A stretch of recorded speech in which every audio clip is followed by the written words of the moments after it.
Welcome back to my channel, Fiercely Fulfilled Feminine. My name is Ann Hayes, aka Mama G, and I empower twin flames through sacred sexuality to become fiercely fulfilled. So today I'd like to talk about the labels that we find in the twin flame community, how they serve us, and how they actually do not serve us because there's a little stigma around some of the labels. So we're going to work around those a little bit, and I'm going to share a little bit more information about why those labels have come about. So we're talking about obviously divine masculine, divine feminine, which I think are needed, twin flames, the runner, the chaser, those to begin with. So let's start with the divine masculine and the divine feminine. Now, the divine okay, first of all, you've got two counterparts. Counterpart means that you share a common purpose. And the purpose in the twin flame connection in the journey is for spiritual ascension. I mentioned this in the last video.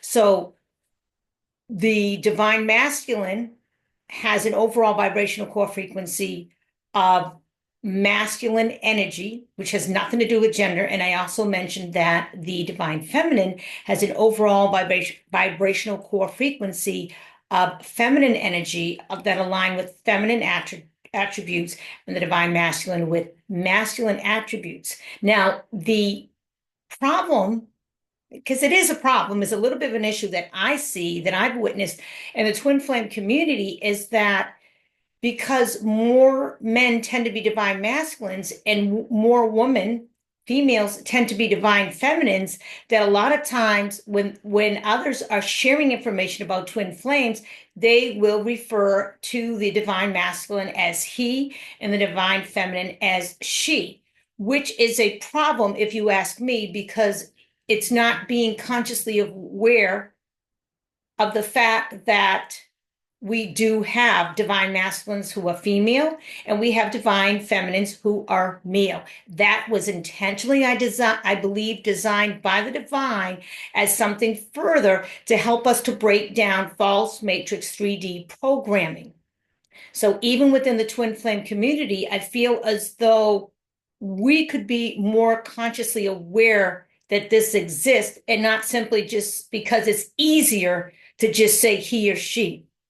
The other thing is there's a lot of the images, for example, when spoken about the divine masculine, there's a man in the image. So that's the physical image, to represent those masculine attributes. So that's a little bit challenging, because you can be a woman and exhibit masculine attributes, which are related to energy and not gender.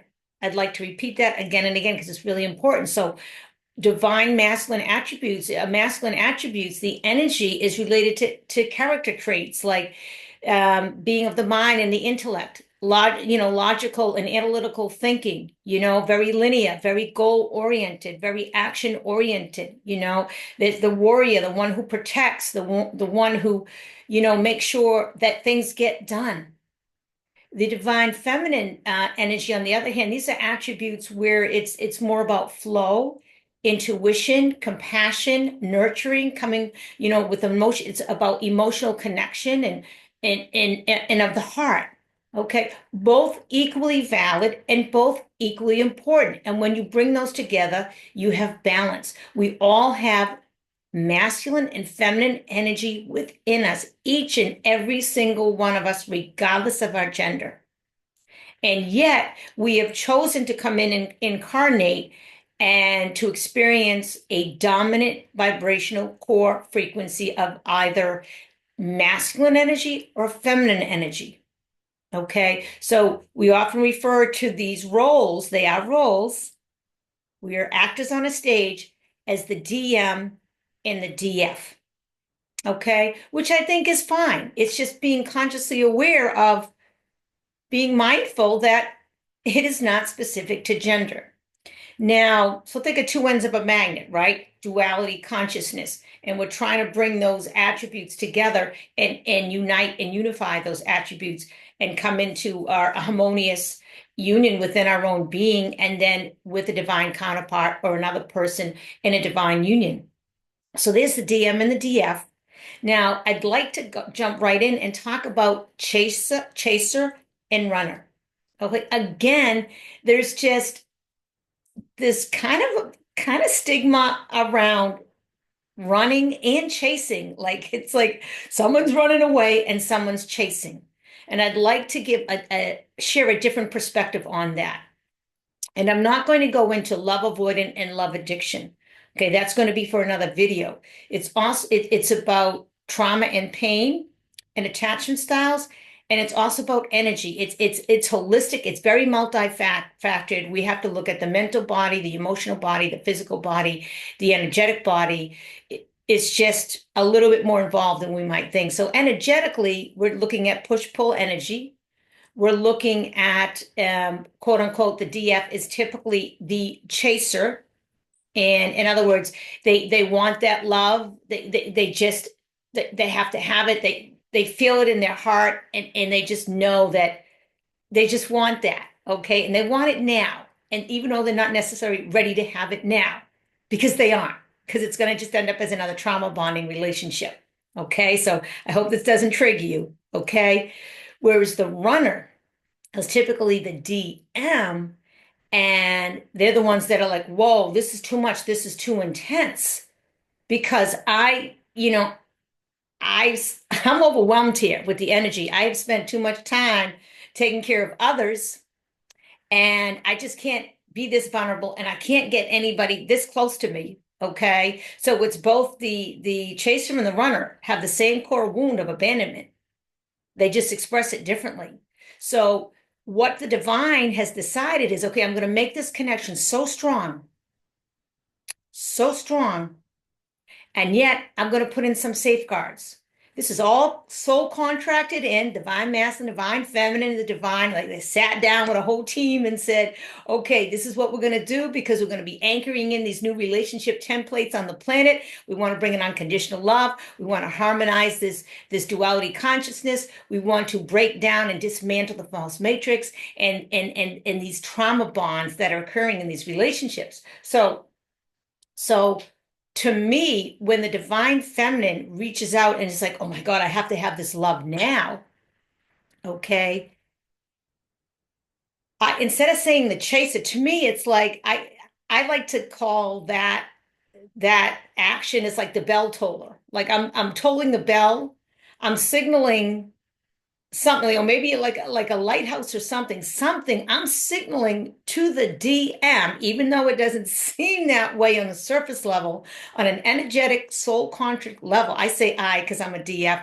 The DF is saying to the divine masculine, uh ding, ding, ding, ding. I need you to protect this connection right now, because if we come together right now, it's trauma bonding.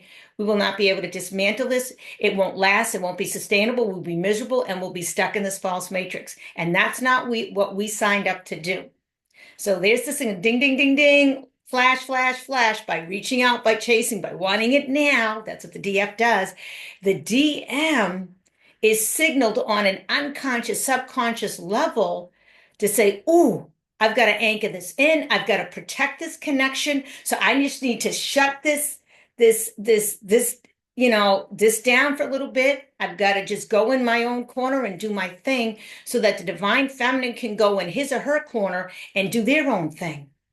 Because on a subconscious level, even an unconscious level, on a soul contracted level, both the DF and the DM know that there is a powerful activation taking place, which is an opportunity for each counterpart, each twin flame, to start to begin to do I would say inner work. I'm not going to say inner work because it happens differently with the divine masculine, is start to heal and to transform and to heal the pain and the trauma at the deepest levels that they have not yet done in this lifetime.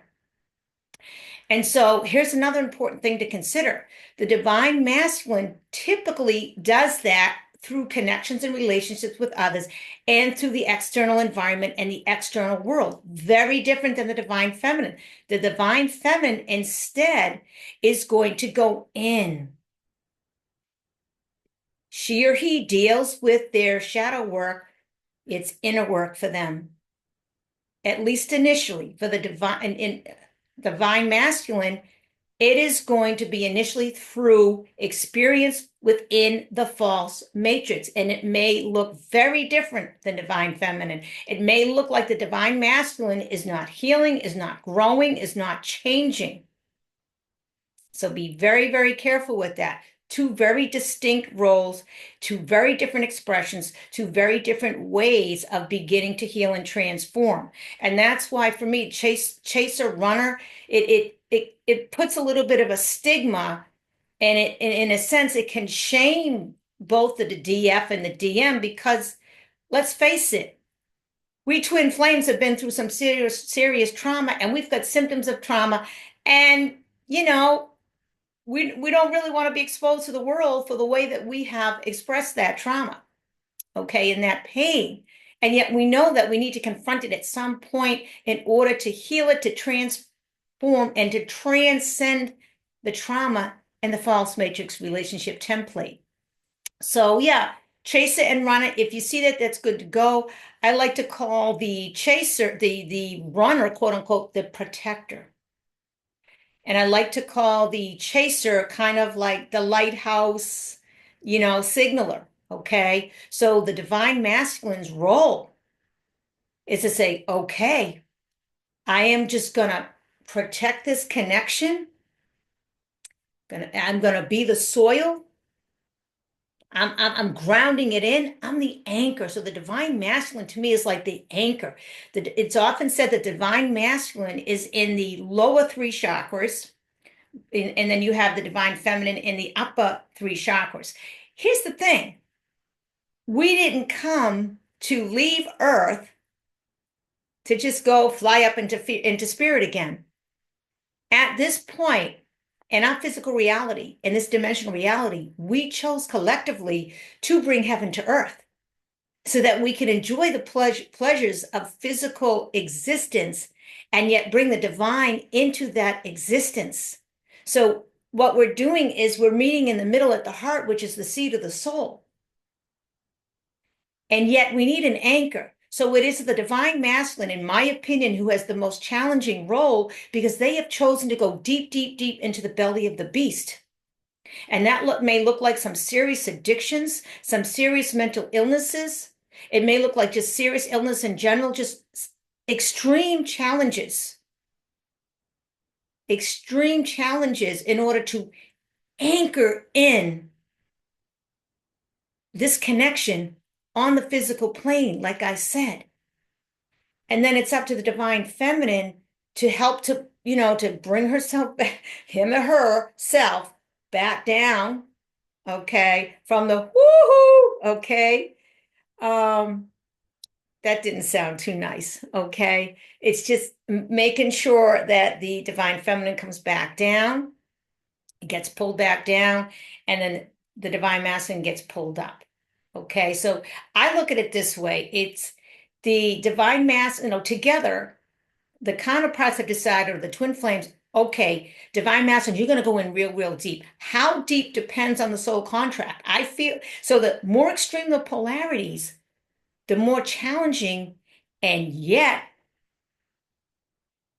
if and when those twin flames come back into physical reunion, or at least in reunion with a divine lover or partner, the power of that union after the transfiguration and the healing and transformation that's going to allow that union to be sustainable puts such a tremendous tear or rip through the fabric of the false matrix. Powerful, just coming together. Woo! And so, like I said, it could be some extreme polarities. So that's an honor. Okay, I feel honored that I've had such extreme polarities with my divine counterpart. So they're in the belly of the beast. They're not doing the easy work. It's almost like they're in the muck, like they've got the soil and they're putting in the manure and the caca and everything and the fertilizer, and they've just got to go deep, deep in the belly of the beast. Because remember, the divine masculine and the divine feminine are both creations of God, of the divine. They're both divinity. In fact, everyone on the planet is divine in nature. We're just here playing roles. So initially, that anchor is going to cause you to focus on the physical embodiment as a divine feminine of your divine counterpart, and that is meant to happen. Because without that impetus of love, even while you're on that journey of unfolding into unconditional love, you would not be pulled or motivated to change and to grow and to heal and to transform in the way that you were meant to, and to eventually surrender to the journey, which means over time, as you heal, you become less obsessive with the divine masculine. And you're like, okay, I'm just going to enjoy my life. I know that I've got love showing up. It's guaranteed because I called it in. And for now, I'm just going to enjoy my life and just love my divine masculine unconditionally, wherever or whatever he or she is doing. And eventually, that's the same for the divine masculine. So think of it as divine masculine as an anchor and a protector.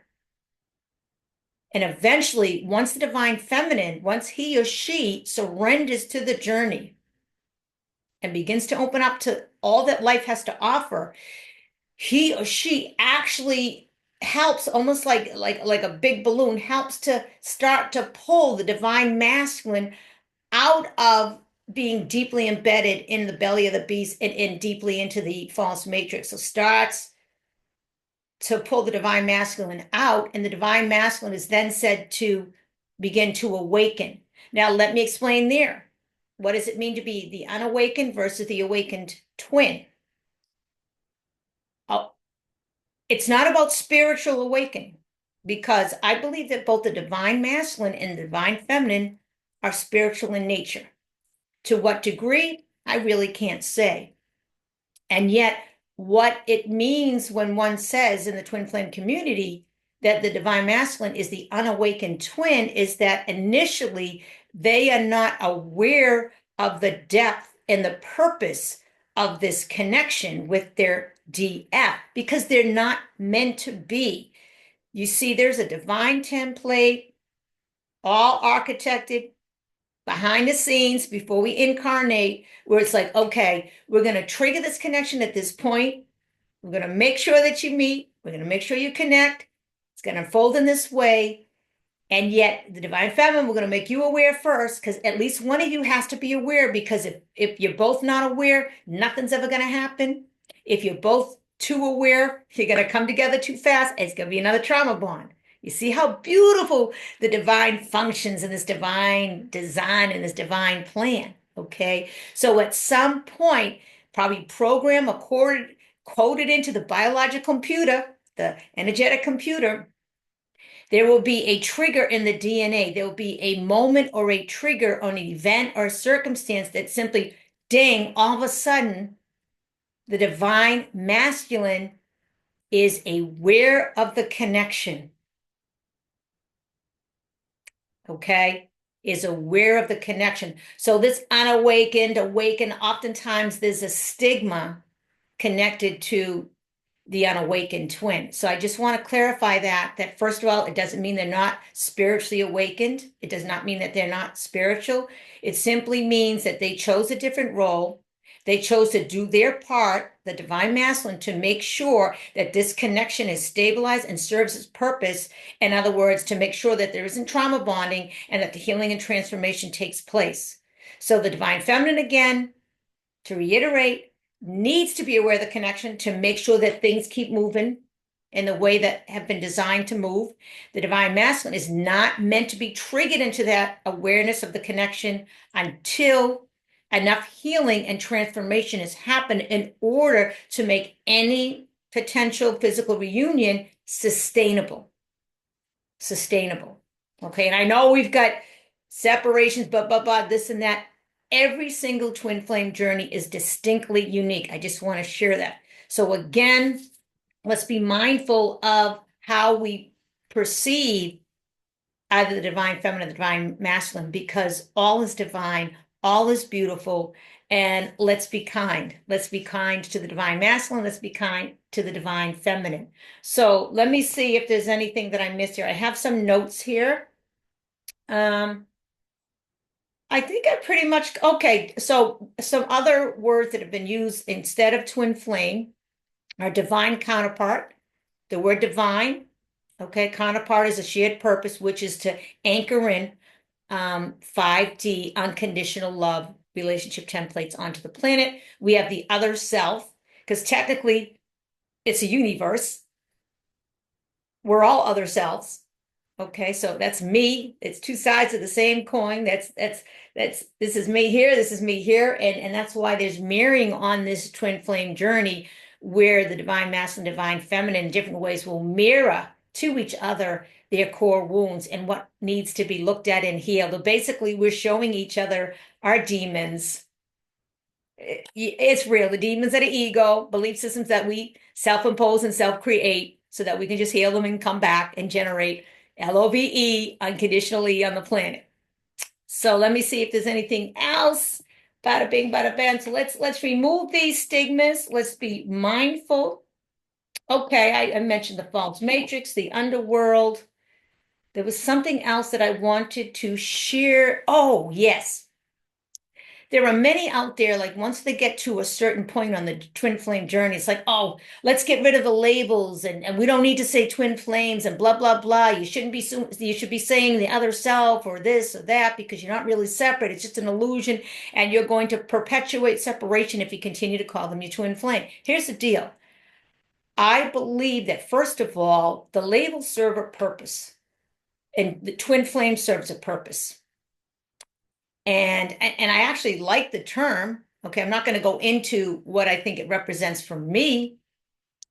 And it allows those who are beginning the journey to like, okay, where's the information? I need to understand better what's going on. This is crazy. I've never experienced this in my life before. So in that respect, the term twin flame serves a very important purpose. So where some people along the journey, what some realize and recognize is that the purpose of the connection is to heal and transform and to begin to love yourself and others unconditionally, to bring in a divine, loving, unconditional union. And yet there are some who believe out there, I don't believe in any absolutes, but there are some out there in the twin flame community who believe that the goal is you have to physically reunite with your twin flame. And so it makes it feel like if there's another template and you're aligned with a high level soulmate, that somehow you have failed your mission or somehow you're getting a consolation prize. And that creates a little bit of an issue, honestly. So it can be a little bit of challenge for someone to say, well, wait a minute, I believe truly that I am meant to align with the high level soulmate. I have reached inner union. I am on mission. This is the person who's going to help me to fulfill my mission. Some counterparts, twin flames, end up passing over into spirit. You are always connected to your twin flame. You are always connected to your divine counterpart.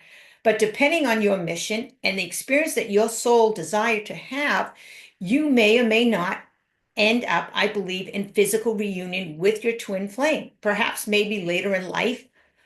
I don't know. I don't know because this can unfold and it continues to unfold this journey. Yet the connection is always there. And once you are on a twin flame, you are always on a twin flame journey. That's something that I want to share. So that's where it is today. I hope that helps. Let's be mindful of the labels. Let's be mindful of the fact that divine masculines and divine feminines are both serving a very unique and powerful service to our collective consciousness and to humanity and to our accelerated spiritual ascension. We got this. I love you so much. You have a beautiful day. And again, if you have any questions or beautiful, kind comments, drop them in there if you would. And I'll see you on the next video. Peace.